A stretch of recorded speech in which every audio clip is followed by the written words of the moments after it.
نبی اکرم نور مجسم شفیع معظم صلی اللہ تعالی علیہ وآلہ وسلم کے جو صحابہ کرام ہیں، اللہ تعالیٰ نے انہیں بڑی عظمتوں اور بڑی شانوں سے مالا مال فرمایا۔ صحابہ کرام علیہم رضوان کے کچھ درجات ہیں، ان درجات میں سے ایک بڑے درجے کے لوگ وہ ہیں جنہیں عشرہ مبشرہ کہا جاتا ہے، یعنی وہ 10 صحابہ جنہیں ایک ہی نشست میں نبی پاک صلی اللہ علیہ وسلم نے جنت کی بشارت عطا فرمائی۔ وہ 10 لوگ جن کو حضور علیہ الصلوۃ والسلام نے ایک ہی وقت میں جنتی قرار دیا۔ انہی صحابہ کرام علیہم رضوان میں سے ایک شخصیت کا ذکر ہم کرنے جا رہے ہیں جن کا نام حضرت طلحہ بن عبید اللہ رضی اللہ تعالی عنہ۔ نبی پاک صلی اللہ تعالی علیہ وآلہ وسلم نے حضرت طلحہ بن عبید اللہ سے بڑی محبت فرمائی۔ بالکل شروع میں اسلام آپ نے قبول کر لیا تھا۔ واقعہ یوں ہوا، امام بہقی نے لکھا ہے کہ آپ بصرہ تشریف لے گئے تھے۔ وہاں ایک عیسائی پادری تھا، راہب تھا۔ چونکہ عیسائیوں نے اور یہودیوں نے تورات کے اندر نبی کریم صلی اللہ علیہ وسلم کی عظمتوں اور شانوں کو پڑھا ہوا تھا، تو وہ عیسائی بصرہ میں لوگوں سے یہ کہہ رہا تھا کہ اگر یہاں کوئی حرم کا شخص ملے تو اسے میرے پاس لاؤ۔ حضرت طلحہ بن عبید اللہ رضی اللہ تعالیٰ عنہ وہاں گئے ہوئے تھے۔ لوگ آپ کو پکڑ کے اس عیسائی راہب کے پاس لے گئے۔ اس نے آپ سے پوچھا کہ مکے میں کوئی نیا واقعہ ہوا ہے، کسی احمد نامی شخص کا ظہور ہوا ہے؟ انہوں نے کہا، حضرت طلحہ بن عبید اللہ نے، کہ نہیں مجھے تو نہیں پتا۔ تو اس نے کہا کہ وہاں احمد نامی ایک شخص کا ظہور ہوگا جو اللہ کے پیارے رسول ہوں گے۔ حضرت طلحہ بن عبید اللہ کہتے ہیں وہ بات میرے دل میں نقش کر گئی۔ میں وہاں سے مکہ شریف آیا اور میں نے لوگوں سے پوچھا کہ یہاں کوئی انوکھی بات ہوئی ہے؟ تو انہوں نے کہا ہاں، نبی پاک صلی اللہ علیہ وسلم نے اعلان نبوت کیا ہے اور جناب ابو بکر صدیق نے ان کی اتباع بھی قبول کر لی ہے۔ فرماتے ہیں حضرت صدیق اکبر رضی اللہ تعالیٰ عنہ سے میری اچھی شناسائی تھی، میں ان کے پاس گیا، پھر انہوں نے اس والہانہ انداز میں حضور کا ذکر کیا کہ میں نبی کریم کا کلمہ پڑھ کے حضور کا غلام بن گیا۔ حضرت طلحہ بن عبید اللہ رضی اللہ تعالیٰ عنہ ان 10 صحابہ میں سے ہیں جنہیں نبی پاک صلی اللہ علیہ وسلم نے جنت کی بشارت عطا فرمائی۔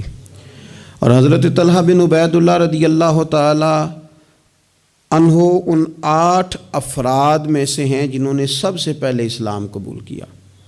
اور حضرت طلحہ بن عبید اللہ رضی اللہ تعالی عنہ کا شمار ان 5 صحابہ کرام میں ہوتا ہے جنہوں نے حضرت ابو بکر صدیق کے ہاتھ پہ اسلام قبول کیا۔ اور حضرت طلحہ بن عبید اللہ رضی اللہ تعالیٰ عنہ ان 6 لوگوں میں سے ہیں جن کی شورا حضرت عمر فاروق نے بنائی تھی اپنے بعد خلیفہ منتخب کرنے کے لیے۔ اور حضرت طلحہ بن عبید اللہ کی سب سے بڑی فضیلت یہ ہے کہ آپ ان خوش نصیب لوگوں میں سے ہیں جن سے نبی پاک علیہ السلام اپنے وصال ظاہری تک ہمیشہ راضی ہی رہے ہیں۔ اور حضور علیہ الصلوۃ والسلام نے فرمایا جنت میں میرے 2 پڑوسی ہیں،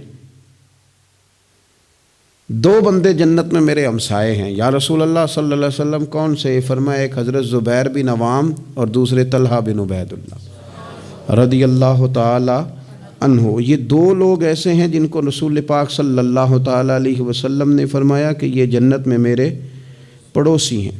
حضرت طلحہ بن عبید اللہ چونکہ اتنے بڑے آدمی ہیں، اتنی بڑی فضیلت کے آدمی ہیں، تو تھوڑا سا ان کی سیرت کے بعض نقوش پر بھی ہمیں آگے غور کرنی ہے۔ حضرت طلحہ بن عبید اللہ رضی اللہ تعالیٰ عنہ کے مزاج میں بہت زیادہ عاجزی تھی۔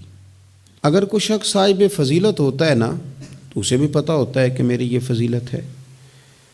اگر کوئی عالم ہے، لوگ اسے عالم جانتے ہیں، تو اسے بھی تو پتہ ہوتا ہے نا کہ میرے پاس علم ہے۔ اگر کوئی آدمی صاحب منصب ہے تو اسے بھی تو پتہ ہوتا ہے نا کہ اللہ نے مجھے یہ عہدہ عطا کیا ہے۔ حضرت طلحہ بن عبید اللہ رضی اللہ تعالیٰ عنہ بھی تو جانتے تھے نا کہ اللہ تعالیٰ نے مجھے کیا عہدہ عطا کیا ہے، لیکن اس کے باوجود ان کی طبیعت کے اندر عاجزی تھی۔ ایک مرتبہ انہوں نے ایک جگہ پہ لوگوں کو نماز پڑھائی، اور نماز پڑھانے کے بعد فرمانے لگے میں تو نماز پڑھانے سے پہلے تم سے اجازت لینا بھول ہی گیا تھا کہ تمہیں نماز پڑھاؤں کہ نہ پڑھاؤں۔ تو لوگوں نے عرض کی حضور ہماری تو یہ بڑی سعادت ہے کہ آپ نے ہماری امامت فرمائی ہے، اس میں اجازت لینے کی کیا بات ہے؟ تو حضرت طلحہ رضی اللہ تعالیٰ عنہ فرمانے لگے اگر کوئی شخص لوگوں کی امامت کرائے، نماز پڑھائے، لیکن لوگ اس سے راضی نہ ہوں کہ یہ ہمارا امام بنے، تو فرمایا اس کی نماز اس کے کانوں سے اوپر تک نہیں جاتی۔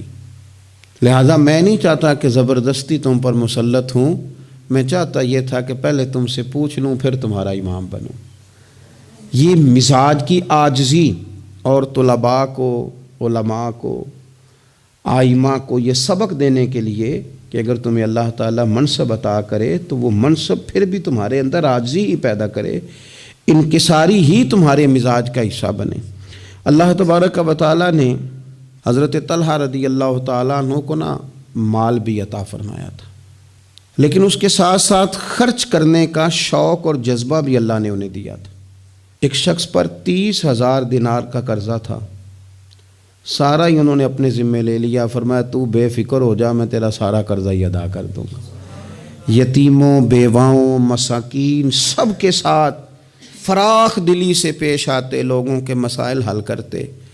اور حضرت سیدہ طیبہ طاہرہ سیدہ عائشہ صدیقہ رضی اللہ تعالیٰ عنہ چونکہ مومنوں کی ماں ہیں تو ماں سے عقیدت ہوتی ہے۔ حضرت طلحہ بن عبید اللہ رضی اللہ تعالیٰ عنہ کو بڑی عقیدت تھی، ہر سال 10,000 دینار سیدہ عائشہ کی خدمت میں بطور نذرانہ کے پیش کرتے تھے، بطور نذرانہ کے، اپنے دل کی تسکین کے لیے کہ میں اپنی ماں کی خدمت کر رہا ہوں۔ اور خدمت خلق اور دینے کا جذبہ اس طرح کا تھا کہ ان کی زوجہ ارشاد فرماتی ہیں کہ ایک دن میں انہوں نے 1,00,000 درہم اللہ کے راستے میں خرچ کیا۔ لیکن اپنی ان کی کیفیت یہ تھی کہ انہیں نماز میں مسجد جانے میں اس لیے دیر ہو گئی کہ ان کا کرتا پھٹا ہوا تھا اور میں کرتا سی رہی تھی، تو کرتا سیتے سیتے دیر ہو گئی تو ان کی جماعت رہ گئی، یعنی اللہ کے بندوں پر خرچ کر دیا لیکن اپنے اوپر انہوں نے خرچ نہیں کیا۔ یہ سٹیٹس بندے کا اس وقت بنتا ہے جب دیکھیں نا، بہت سارے لوگوں کا مزاج ہوتا ہے کہ میں پیسے جمع کر لوں، پیسے جمع کر لوں، تو وہ بھی جمع کرتے تھے، اللہ کے بندے بھی جمع کرتے تھے، پر دنیا کے بینکوں میں نہیں، آخرت کے خزانے میں۔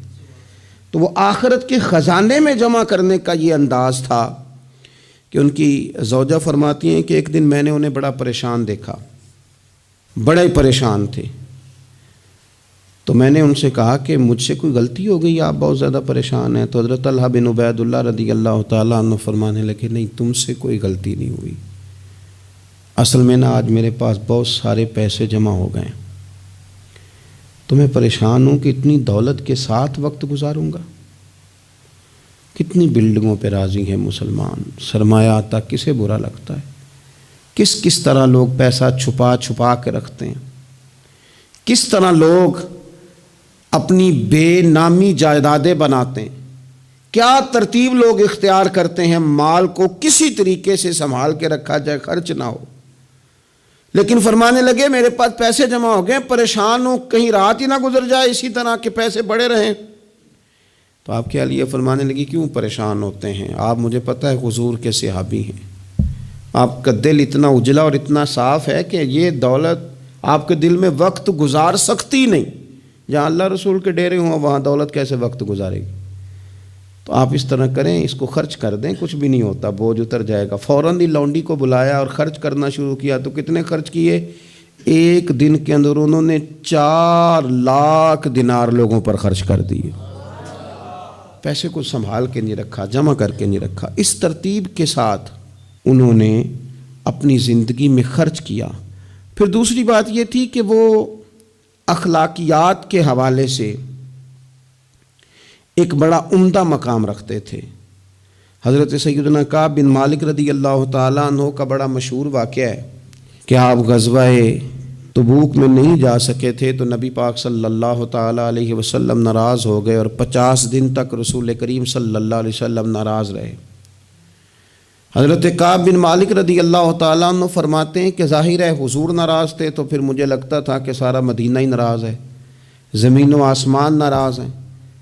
فرماتے ہیں چونکہ ہر شخص ناراض تھا اور میں بڑا پریشان تھا، پھر کئی دنوں کے بعد اللہ تبارک و تعالیٰ نے میری توبہ قبول فرمائی، اور جب اس کا اعلان ہوا نا تو فرماتے ہیں سب سے پہلے جس بندے نے اٹھ کے مبارک دی اور بڑی گرم جوشی سے مجھے ملے وہ حضرت طلحہ بن عبید اللہ تھے۔ گویا انہیں اس بات کا شوق ہوا کہ دیکھو اللہ نے ہمارے اس بھائی کی توبہ کو قبول کر لیا ہے، اس پر فضل ہو گیا ہے۔ یعنی اگر کسی کو قرب الہی ملے اور خدا کی رحمت کسی پر برسے تو آگے بڑھ کر اس بندے کو مبارکباد دینا یہ بھی اچھے اخلاق کی علامت ہے۔ اور پھر کچھ لوگوں کا یہ مزاج ہوتا ہے کہ وہ باہر تو بڑے با اخلاق ہوتے ہیں، بڑے با مروت ہوتے ہیں، لوگوں کی بڑی گڈ بک میں ہوتے ہیں، سوسائٹی انہیں بڑا اچھا کہتی، گھر کے اندر ان کی حالت خراب ہوتی ہے۔ گھر والے شکوہ کرتے ہیں کہ یار یہ بندہ ہم سے بھی کبھی اچھے موڈ میں بات کرے، یہ گھر بھی آئے تو کبھی ہنستا ہوا آئے۔ حضرت طلحہ رضی اللہ تعالیٰ عنہ کی حسن معاشرت ان کے گھر کے اندر اتنی اعلیٰ تھی، اتنی خوبصورت تھی کہ ان کے بچے، ان کی اہلیہ، ان کے بہن بھائی، ان کے ماں باپ، ان کے رشتہ دار ان سے ٹوٹ کر پیار کرتے۔ ام امان ان کی شادی ہونی تھی، بڑے بڑے معزز لوگوں نے اس خاتون کو پیغام بھیجا، بڑے اعزاز والی خاتون تھی، لیکن وہ کہنے لگی مجھے تو نکاح حضرت طلحہ بن عبید اللہ سے ہی کرنا ہے۔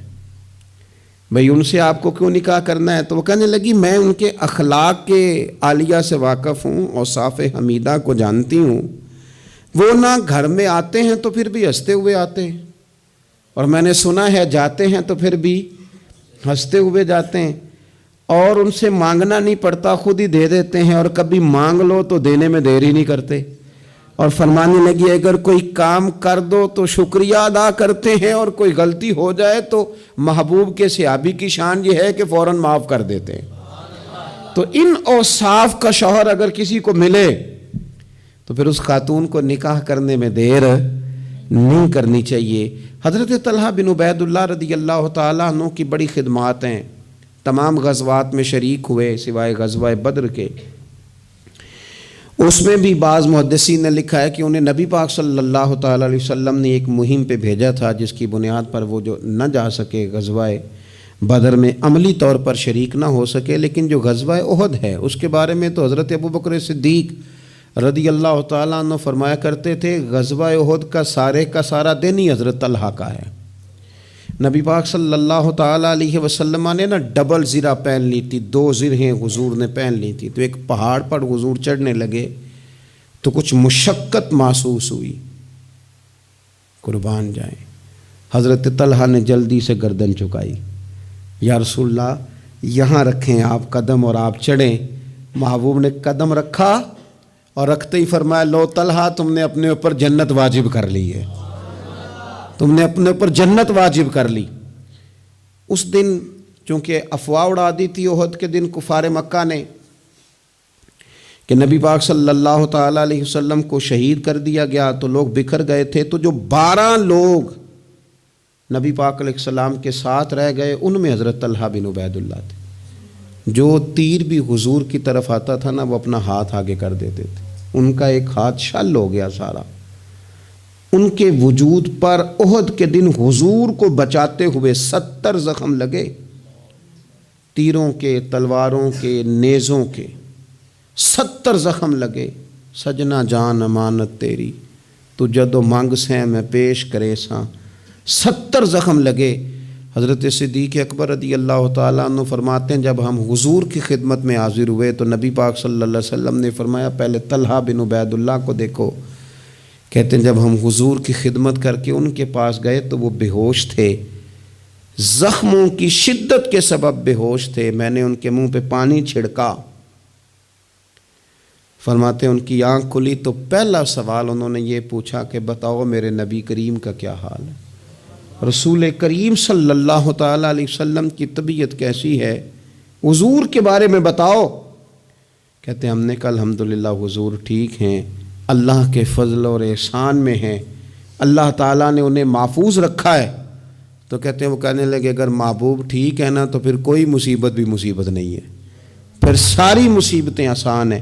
حضرت طلحہ بن عبید اللہ رضی اللہ تعالیٰ عنہ کو اللہ تبارک و تعالیٰ نے شانوں والی زندگی عطا فرمائی، عزتوں والا مقام عطا کیا، اور اللہ تعالیٰ نے انہیں شہادت کی موت عطا فرمائی۔ حضرت طلحہ بن عبید اللہ رضی اللہ تعالیٰ عنہ شہید ہو گئے، لیکن کمال دیکھیے کہ صاحب اسد الغابہ نے لکھا ہے، یہ کمال دیکھیے، کون کہتا ہے ولی مر گئے، قید سے چھوٹے اپنے گھر گئے، تے وارث شاہ کدو مردے جنہ کیتیاں نیک کمائیاں نے۔ حضرت طلحہ بن عبید اللہ رضی اللہ تعالیٰ عنہ کو جہاں دفن کیا گیا نا، وہ زمین نشیبی تھی، نچلی تھی، تو اکثر وہاں پانی آ جاتا تھا۔ تو آپ نے وصال کے بعد تقریباً 30 سال کے بعد ایک شخص کو بار بار خواب میں آ کے کہا کہ مجھے یہاں سے نکالو، مجھے یہاں سے نکالو۔ وصال کے بعد بلے شاہ ایسا نہیں مرنا، یہ تے مر گیا ہی کوئی اور، نکالو۔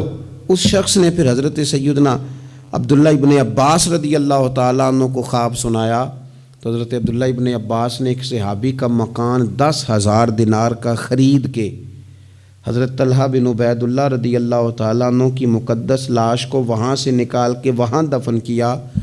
کہتے ہیں کہ 30 سال کے بعد ان کی مقدس لاش کو ایک جگہ سے دوسری جگہ منتقل کیا گیا، لیکن جسم اسی طرح ہی تر و تازہ تھا۔ بعد مرن دے مکھڑا میرا ہو جاوے نا تازہ، سمجھ لینا محبوب میرے نے آن پڑھیا جنازہ۔